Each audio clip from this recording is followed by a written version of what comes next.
Hello, in this video today I will be ranking all the Spider-Man films.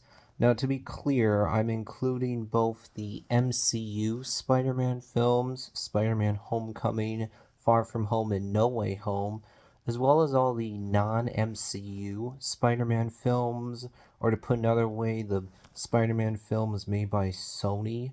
These include Spider-Man, Spider-Man 2, and Spider-Man 3, directed by Sam Raimi, as well as The Amazing Spider-Man and The Amazing Spider-Man 2, directed by Mark Webb, and then Spider-Man Into the Spider-Verse. Now, for this list here, I will not be including the films that Sony made that are about Spider-Man villains, but don't actually include Spider-Man in them. This includes Venom, Venom Let There Be Carnage, as well as Morbius. Venom, Carnage, and Morbius are all Spider-Man villains, but while those films are all made by Sony, which for a while did exclusively own the rights to Spider-Man, those films do not feature Spider-Man in them, so I've decided that for this list today, they will not be included. Now, with those disclaimers out of the way, let's get on with the ranking. Coming in last place, let's see, six. Yeah, there's 9 films are included today. So, coming in at number 9, we got The Amazing Spider-Man 2. I think this film is very overstuffed. There's too many plot points, too many villains, too many.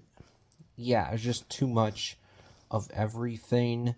There's some good things to this film, good things about this film. Like, for example, Andrew Garfield and Emma Stone have good chemistry.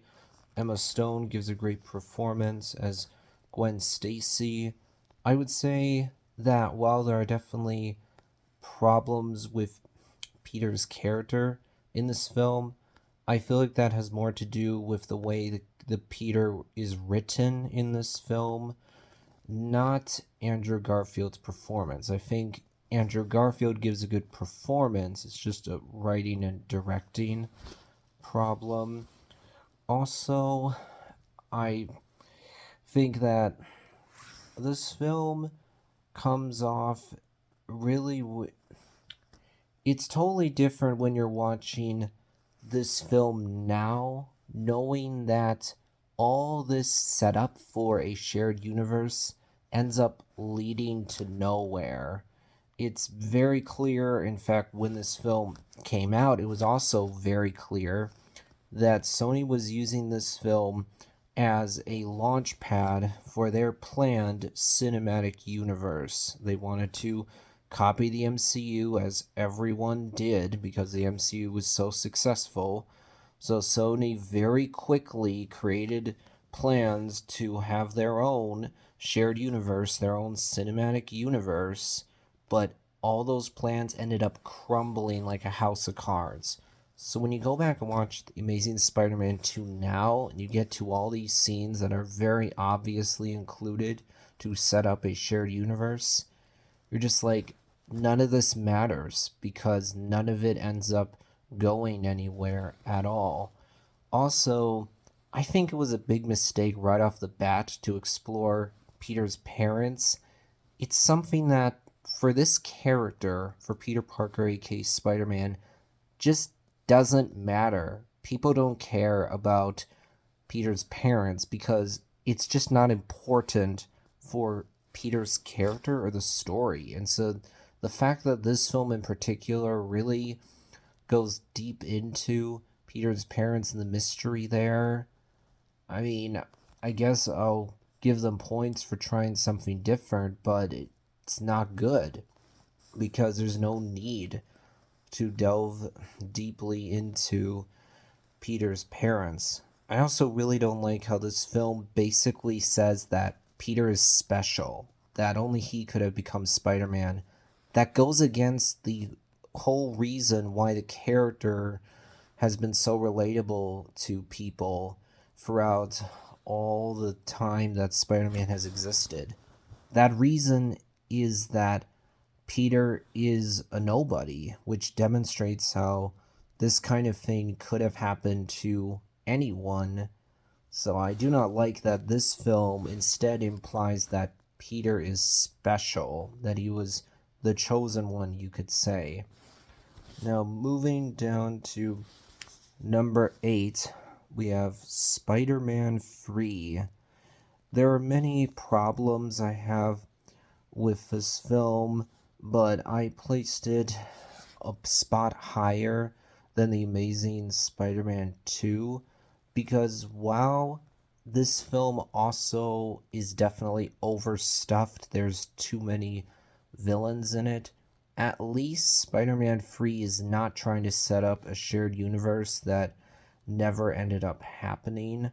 But when it comes to what's wrong with this film, well, first of all, giving Harry amnesia is a really dumb idea. Also, think about this. Harry gets amnesia because he gets bonked on the head.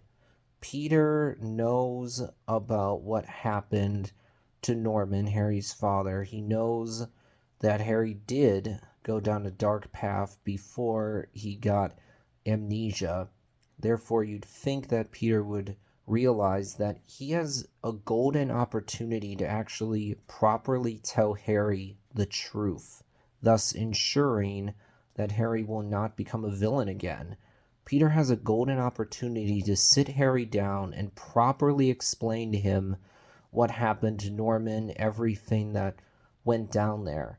But for some reason, Peter apparently just doesn't realize how much of a golden opportunity he has to stop things from getting worse, because instead Peter just takes for granted that Harry has amnesia. He just accepts that Harry's a good guy, thus allowing Harry to figure out on his own what happened with his father. This causes Harry to become a villain again until he ends up redeeming himself in the third act of the film.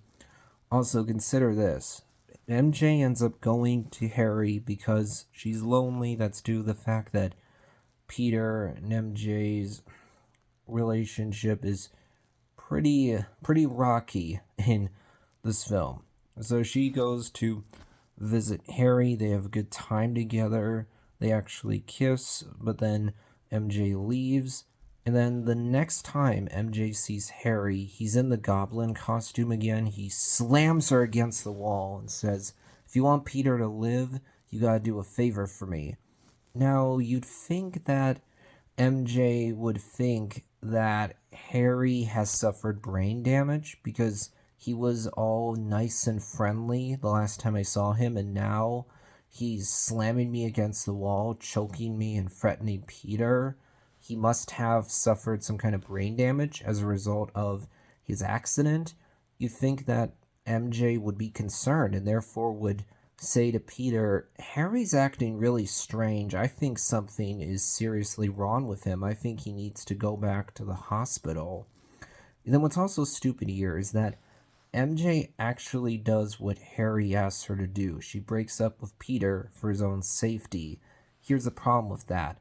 Peter is Spider-Man. He has fought supervillains before. That is nothing unusual for Peter. That's par for the course because he is Spider-Man. So why would MJ think that Harry is such a threat that she needs to break up with Peter? Why is it that MJ for some reason thinks that Harry could actually kill Spider-Man at all?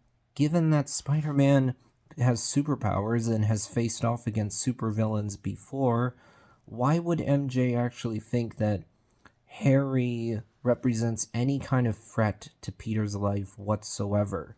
You'd think she would instead say to Peter, "Hey, Harry demanded that I break up with you or else he would kill you." She doesn't do that and doesn't tell Peter at all what really happened. Also, what's stupid about this film is that Peter, for some reason, keeps secrets from MJ. He never tells her everything that went down with Norman, Harry. Why not? MJ knows that Peter is Spider-Man. She knows his biggest secret. So why does Peter still keep secrets from MJ? And for that matter, why does MJ keep secrets from Peter? She never explicitly tells Peter that she was fired from the play. You know, MJ, maybe if you told him about that, he would actually be supportive for you. But instead, for some reason, MJ expects Peter to figure it all out on his own.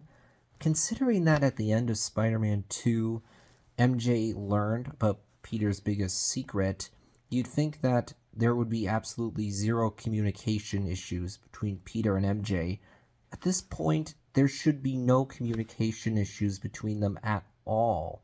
They should both be telling each other things, but for some reason, they just don't.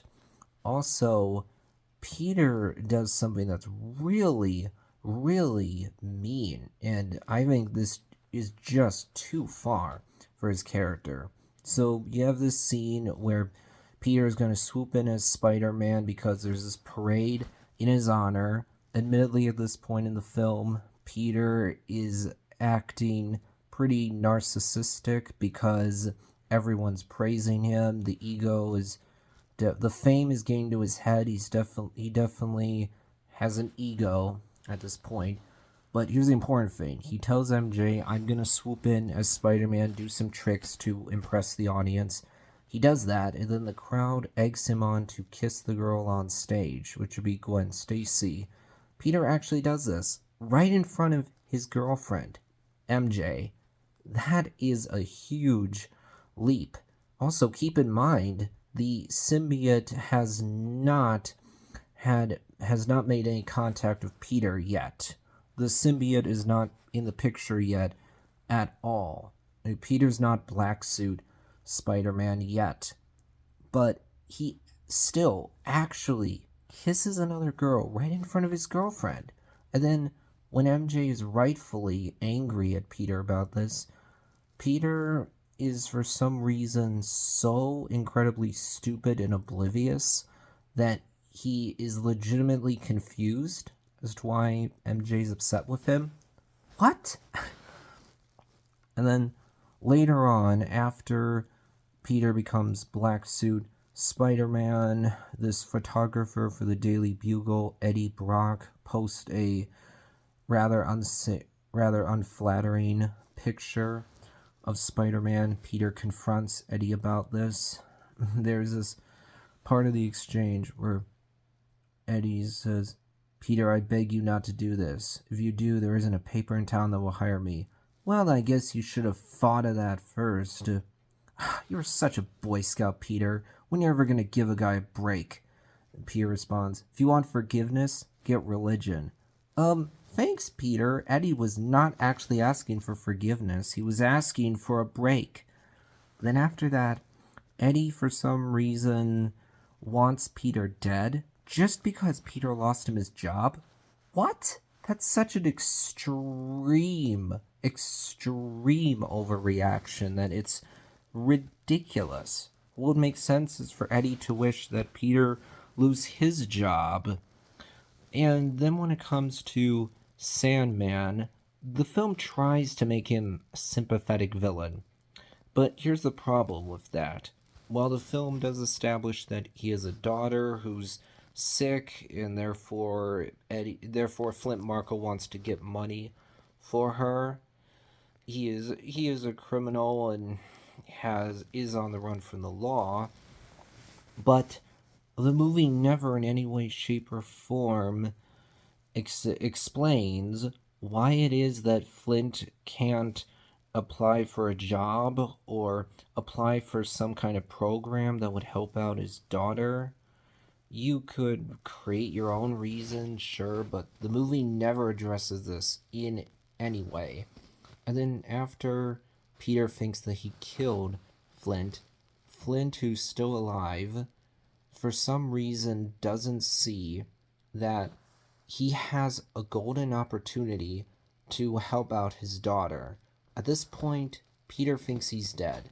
All Flint has to do is leave town and then stay under the radar, and he could probably find some way to help out his daughter. But instead, for some reason, Flint fails to take advantage of this golden opportunity and then for some reason he teams up with Eddie to kill Spider-Man. So the biggest problems I have with Spider-Man 3 are not only is it overstuffed, but you have characters making really dumb decisions. And now, moving down to number 7, we have The Amazing Spider-Man, which I don't have as many problems with as Spider-Man 3 or The Amazing Spider-Man 2.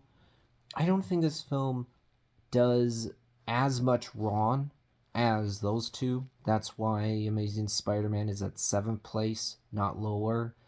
But for me, this film doesn't do anything great either. It's a very middle of the road, bland, generic film for me. Very average. It's incredibly similar to the first Spider-Man film. Yeah, you have the mystery surrounding Peter's parents. That's not in the Sam Raimi trilogy. I'm not a fan of that. That is something different, but aside from that, this movie's very similar to the first Spider-Man. For example, the villain of the Lizard, very similar to the Green Goblin. It's the same type of villain where you have a scientist who's put in a very tough situation, thus resorts to testing out some untested serum on himself, which drives him crazy. You even have the voice in the head. It's all the same thing. Now, there are good things. There are good things about this film, and the visuals are good. The scenes where Spider-Man swings around are well done. There's a couple of good action scenes. Andrew Garfield and Emma Stone give good performances, but this is a film I have not rewatched in a long time. It's not a film I have any desire to rewatch, and it's just rather middle of the road, average, and forgettable for me. But moving on to number 6, we have Spider-Man Far From Home, a movie that I think is fun to watch. This is an entertaining movie. Most of the performances are really good. Tom Holland is a great Peter Parker and Spider-Man. Jake Gyllenhaal gives a great performance as Mysterio. The Mysterio scenes in this film are great, especially that one in the middle of the film. There are definitely good action scenes in this film. The visuals are good. I like the fact that this film addresses the effect that Tony's death has had on Peter, because for Peter, Tony was his mentor, his father figure, and now Tony has been memorialized, and Peter's reminded of Tony everywhere he goes. So Peter feels he's in Tony's shadow. He learns to move past that as the film goes on. That's good. But my biggest problem with this film is the setup.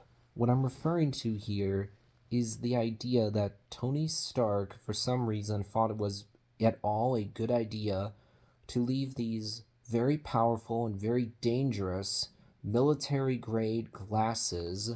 I say military because they control drones and several satellites. That's a ton of power. Tony thinks of the right person to have possession of these glasses is Peter Parker, even though Peter was dead for 5 years because he got snapped and then came back as a result of Professor Hulk's snap in Endgame. Also, Peter is not an adult. He is a immature and inexperienced high school student who has not lived for all that long. He's naive, immature, and inexperienced.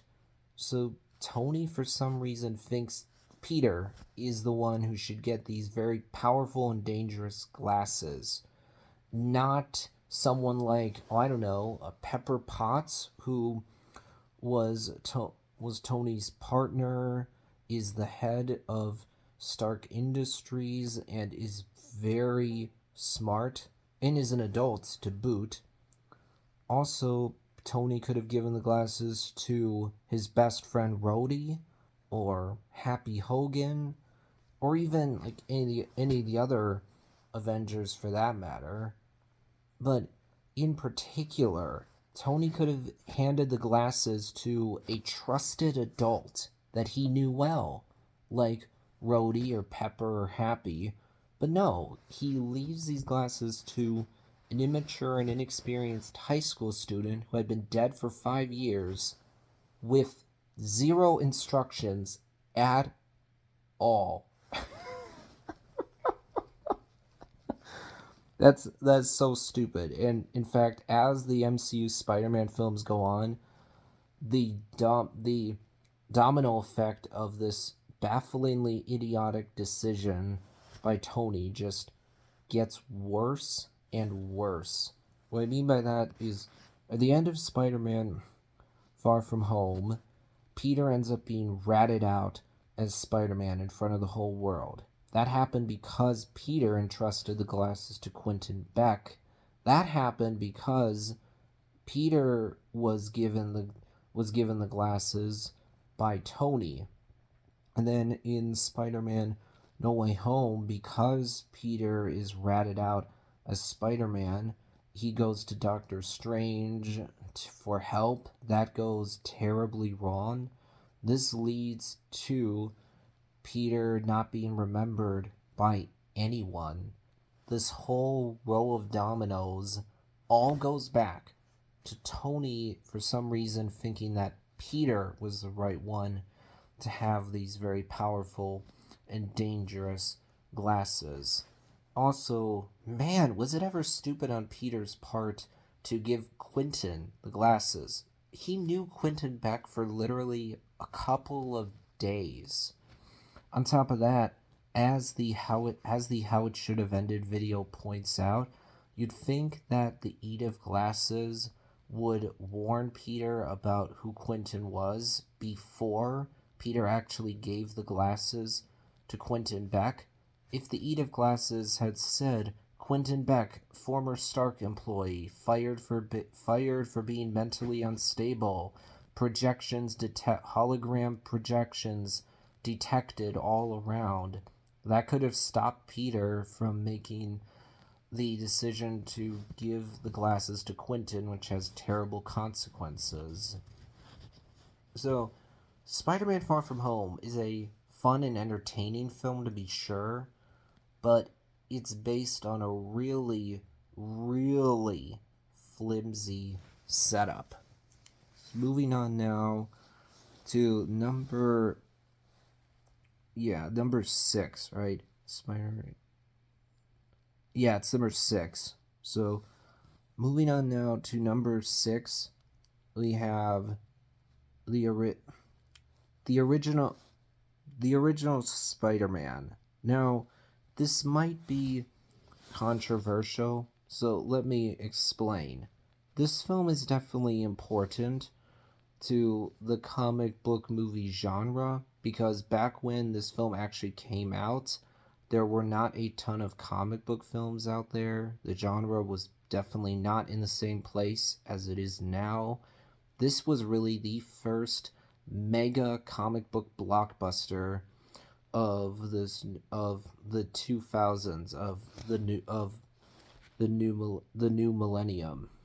So this film was definitely a game changer, but there are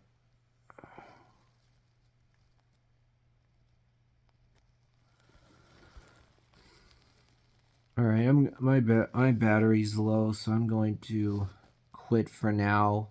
We'll come back to this on a later day.